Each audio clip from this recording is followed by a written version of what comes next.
안녕하세요. 저는 오현선이라고 합니다. 그냥 목사님, 교수님 이런 이름 없이 프리다로 불러주는 게 제일 저는 행복하고 좋더라고요. 저를 프리다로 불러주세요.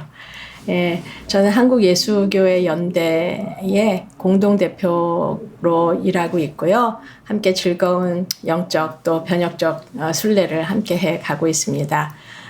오늘 만들려고 하는 이 영상은 우리 한국예수교회 연대 한예연의 회원교육 또는 실제로 기독교인으로서 교회 안에서 여러 가지 생각해 볼 만한 일들을 좀 도움을 드리는 생각을 어떻게 하면 좋을까, 이런 상황에서는 무엇을 알아야 되지, 이런 질문들 할 수 있는 그런 내용들에 대해서 조금 힌트를 드릴 수 있는 강의를 좀 정리해 보면 좋겠다 싶어서 한예연에서 이번에 강좌 시리즈를 마련하게 됐어요. 전체적인 주제로는 제가 클레어몬트 신학대학에서 박사과정을 공부할 때 제 분과가 Theology and Personality였어요. 신학과 인성학과라고 할 수 있죠. 거기에서 성인 교육을 중심으로 제가 논문을 썼고 그 학위를 받게 돼요.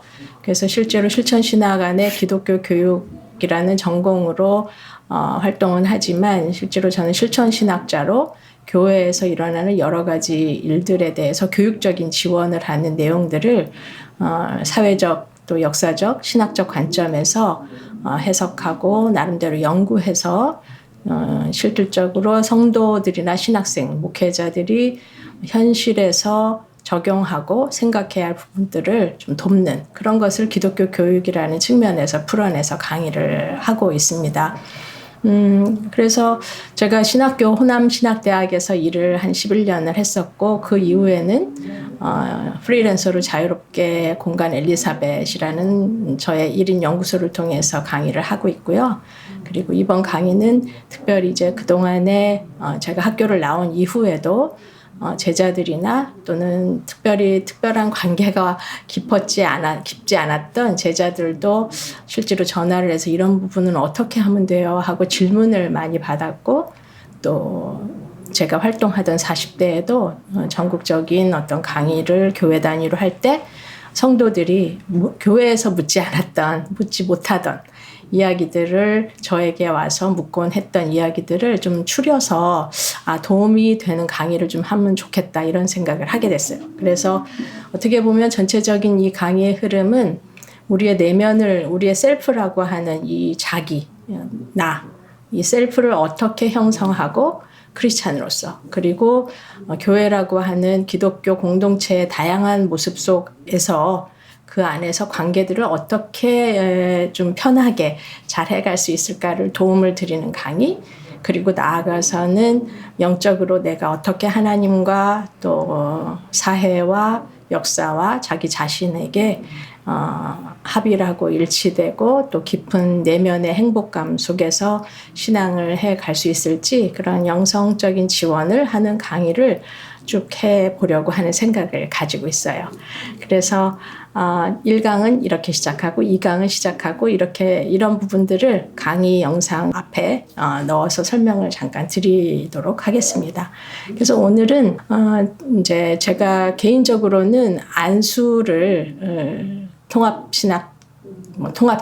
예정통합신학교에서 졸업은 했지만 여성 안수가 안 될 때 미국을 가서 안수를 위해서 갔다가 이제 학위 공부까지 한 경우인데요. 미국 장로교에서 안수받으면서 저한테 굉장히 도움이 되었던 부분이 있어요. 그거는 꼭 목회자 준비생이라든지 또는 목사에게만이 아니라 우리 성도들이 이걸 다 알면 좋겠다 싶어가지고 여러분에게 오늘 첫 강의에 그걸 좀 얘기해 보려고 해요.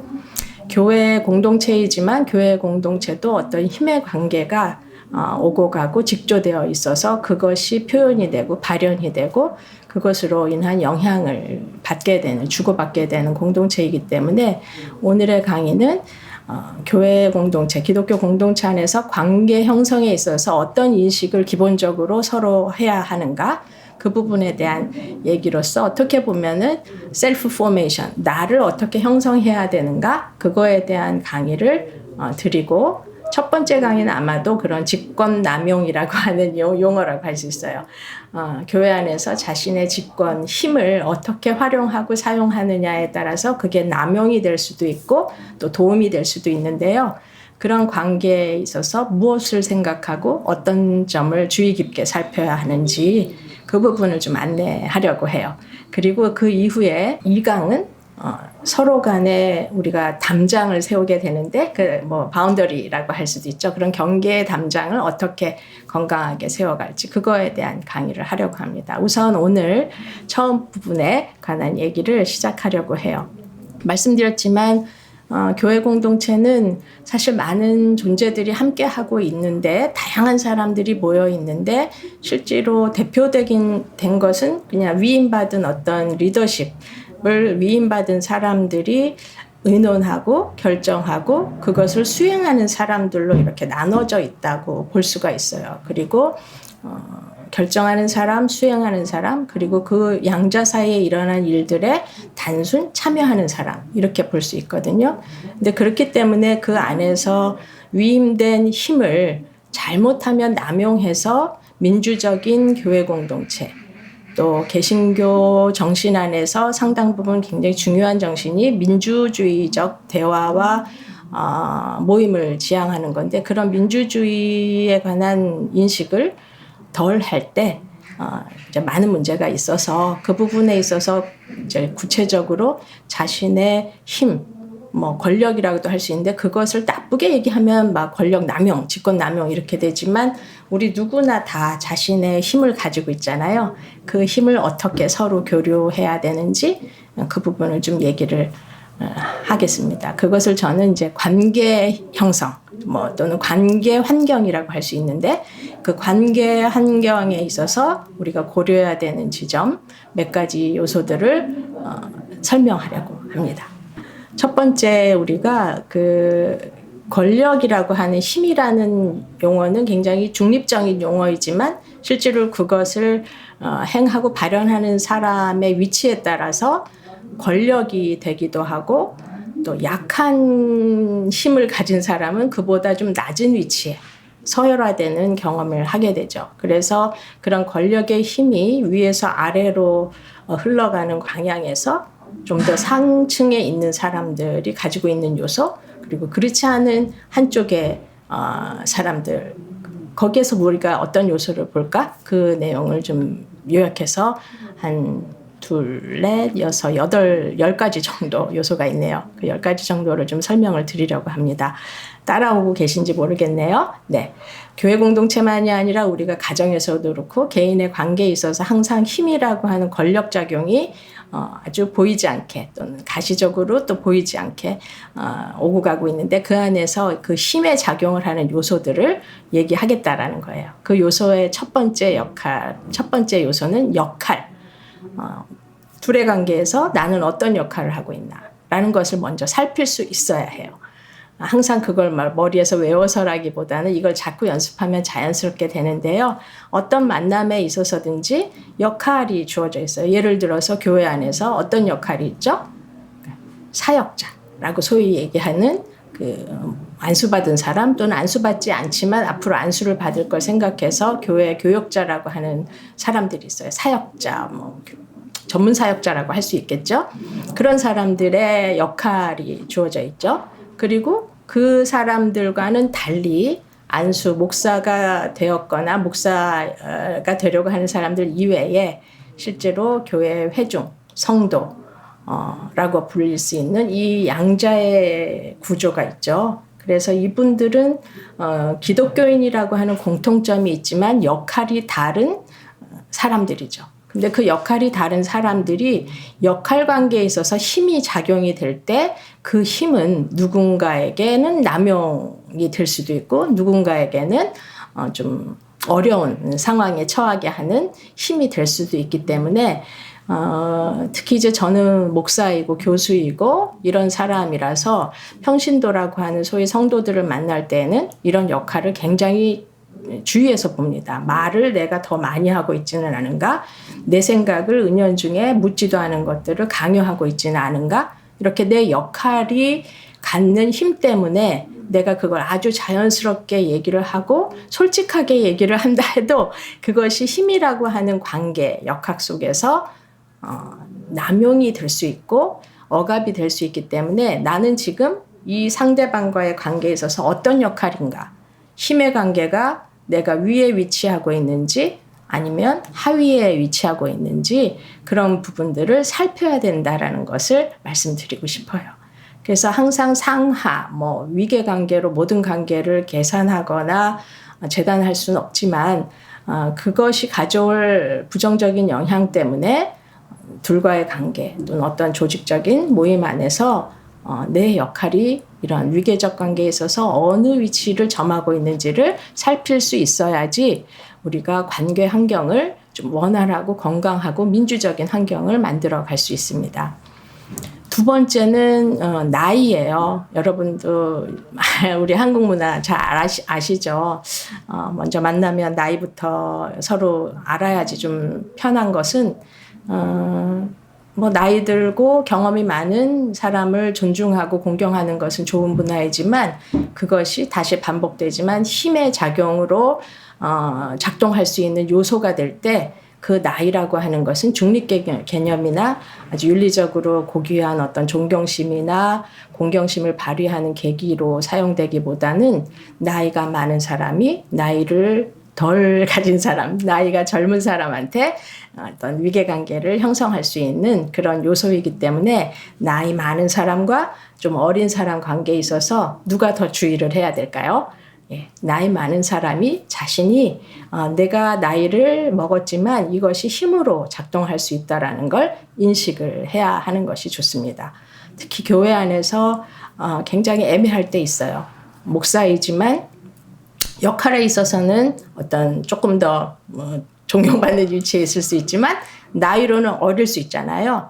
그럴 적에 애매할 때 이 두 관계에 대해서 힘의 역학을 미리 이해하고 활용하는 사람들은 그런 요소가 있지만 그걸 넘어서서 평등하고 민주적인 관계로 대화를 이끌어 갈 수 있겠죠. 그렇기 때문에 항상 그런 인식, 내 역할은 무엇이지? 나이 적은 사람을 만났을 때 또는 나이 많은 사람을 만났을 때 내가 불편하면 어떻게 표현해야 되지? 저 사람이 나이로 너무 나를 힘들게 하는데? 이런 생각을 할 적에는 어떻게 대화를 해야 될지 그런 것들도 고민거리가 되죠. 그 고민을 어떻게 풀어갈 것인가는 아마도 다른 강의에서 대화도 할 수 있습니다. 일단 오늘은 관계 환경 안에서 이제 불편함을 줄 수 있는 우리가 인식해야 되는 요소를 설명 중이고 이제 세 번째 요소를 얘기를 드리겠습니다. 세 번째는 젠더예요.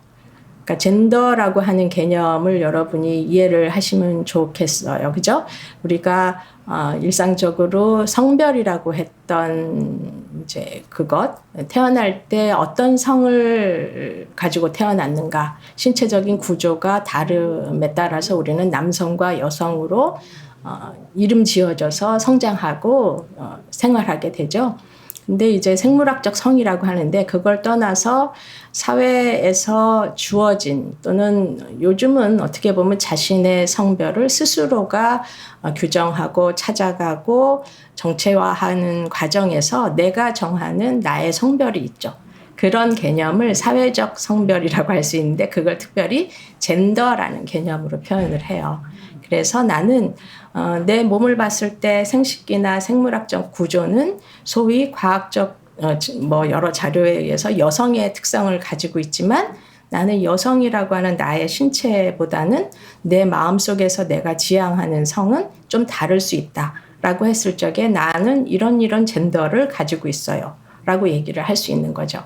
그래서 이런 젠더 다양성이 있는 사회에서 그동안 저도 공부할 때는 남성과 여성 이렇게만 되어 있지만 지금 세계 에큐메니칼 세계 교회의 다양한 구조들은 성별을 묻지 않기도 하고 성별에는 남성, 여성, 기타 이렇게 나눠서 체크할 수 있도록 하는 그런 것도 실제로 경험을 했거든요. 그래서 이 젠더라고 하는 것이 소위 우리가 일상적으로 많이 경험하는 남성과 여성으로만 보더라도 어떻죠? 그러니까 주로 남성이 더 권력 관계나 힘을 남용할 위치에 있어요. 그러니까 그 위치 때문에 남성들도 힘들어질 수도 있겠지만 너무 단순화해서 제가 강의를 하려는 게 항상 이제 우려를 하게 되는데요. 제 강의를 일단 그렇게 우리가 기존에 생각했던 부분에 대해서 남성과 여성으로만 성별을 봤을 적에 아주 단순화했을 때 힘의 권력 관계가 남성에게 주어지기 쉽다라는 점으로 그냥 이해를 하고 좀 더 다양한 다양성에 대해서는 제 강의를 이어가면서 좀 더 다양하고 포괄적으로 이해하시게 될 거니까 단순히 지금 이렇게 여성에 비해서는 남성이 더 권력 관계에 상위에 있다라고 얘기를 해도 심적으로 불편해하지 마시고 이해를 바랍니다.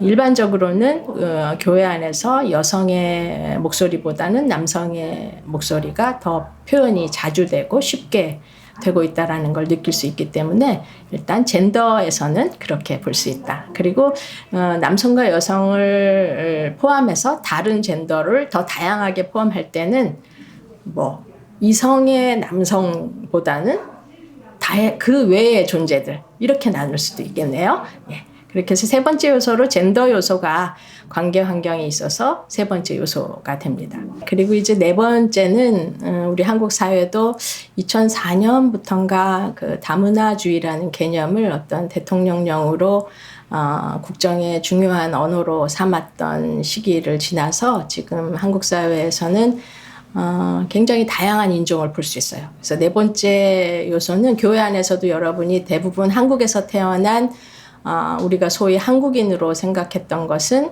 외국 사람 아니고 한국인, 한국 땅에서 태어난 사람도 무조건 다 한국인이라고 하지만 요즘은 우리와 다른 모양을 하신 분들도 많이 태어나고 있죠. 맞아요. 네 번째 요소는 인종 특성이라고 할 수 있어요.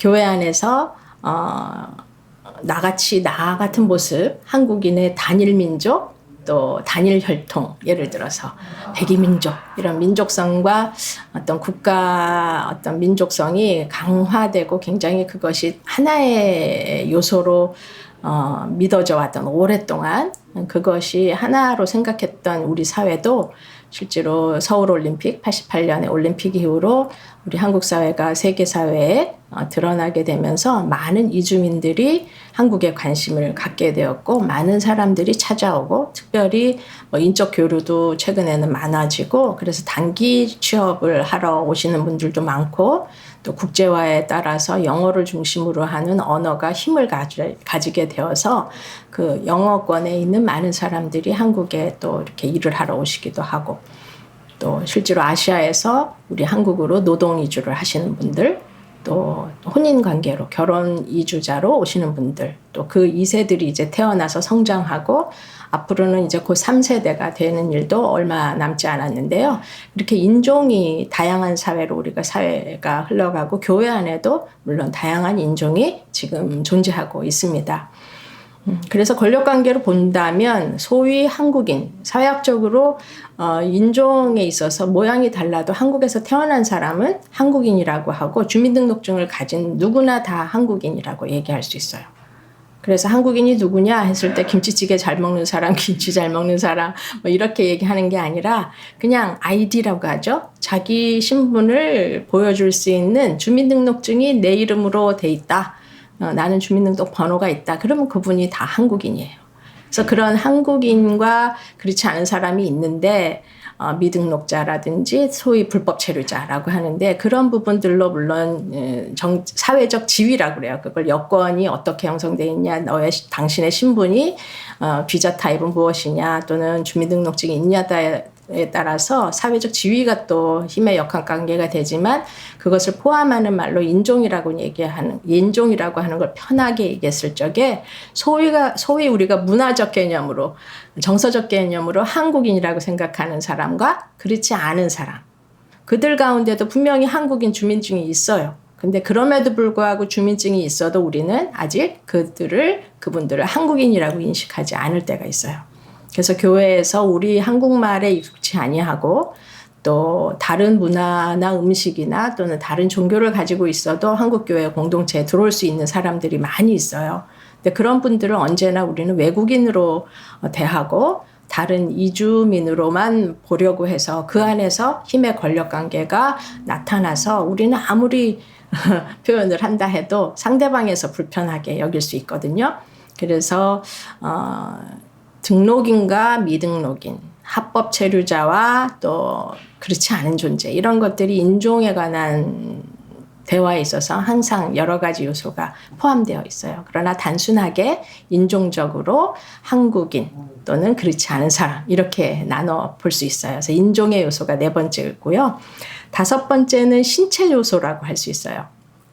신체 요소는 자신이 생각하기에 이제 나는 비장애인이다 라고 하는 사람들, 그리고 자신이 생각하기에 큰 체형을 가진 사람들, 그리고 또 자신이 생각하기에 강한 신체를 가진 사람들, 이런 사람들은 남보기에도 사실은 그렇게 보일 수 있어요.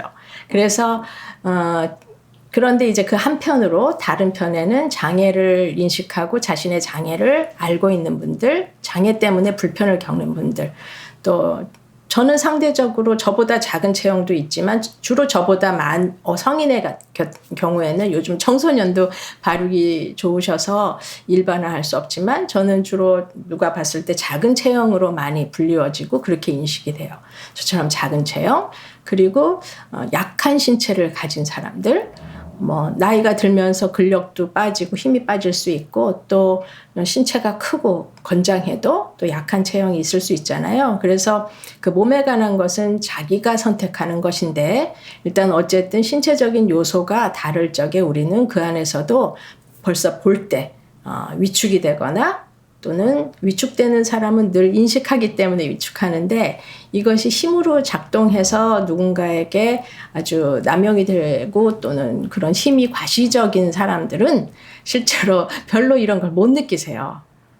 그래서 항상 이럴 때에는 좀 자신이 생각하기에 나는 건강한 사람, 신체가 건강하고 힘이 세 보이고 다소 건장한 체격이 있다. 이럴 적에는 그리고 장애가 있어도 불편함을 겪지 않는다면 또는 비장애인이거나 그럴 경우에는 그렇지 않은 분들에 대해서 관계 형성을 어떻게 해야 될지, 관계 환경을 어떻게 구성해야 될지를 아주 세련되게 대응할 수 있는 이런 마음과 몸의 태도가 필요하겠죠. 그리고 6번째는 경제적 요소예요. 경제적 요소.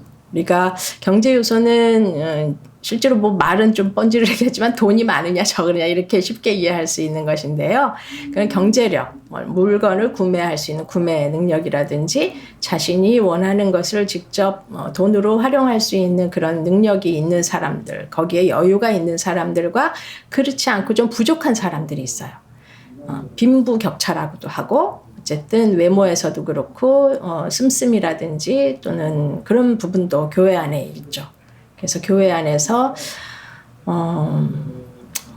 어떤 교회 같은 경우에는 임직을 할 적에도 경제력을 좀 반영할 수 있는 이런 것들을 할 수 없이 하긴 하지만 그런 것들이 파워, 힘의 요소로 작동하는 경우를 우리는 실제로 보고 있고 그것에 대해서 어쩔 수 없다라고 생각하고 있지만 여전히 그 말 자체는 힘의 요소로 경제적인 권력이 힘이 작동하고 있다. 이렇게 볼 수 있어서 내가 가난하더라도 나는 교회에서 충분히 말할 능력과 자격과 힘이 있어야 해라고 생각할 수 있어야 되고 내가 경제력이 있지만 경제력이 없거나 좀 부족한 사람들에게 내가 더 언권을 더 갖거나 어떤 지휘력, 지도력을 발휘해야 된다라고 자연스럽게 생각했다면 그리고 어쩔 수 없이 교회에서는 돈도 들어야 되고 헌금도 해야 되니까 그런 부분에 기여를 많이 한 사람이 더 힘을 가져야 된다.